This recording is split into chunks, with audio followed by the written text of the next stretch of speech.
Hello everyone, today I would like to show you how to use secret codes on Android phone.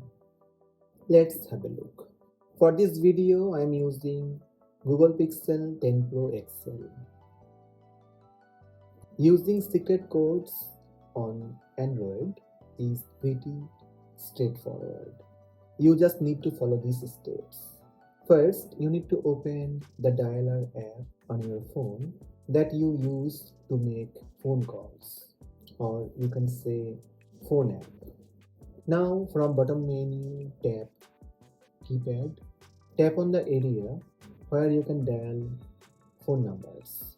Make sure you need to enter the secret code on Android phone carefully, including all the symbols.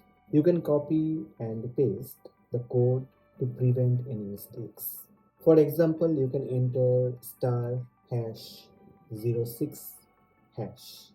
This secret code brings device information like IMEI numbers. Tap OK when done. So these are the steps to use secret codes on Android phone.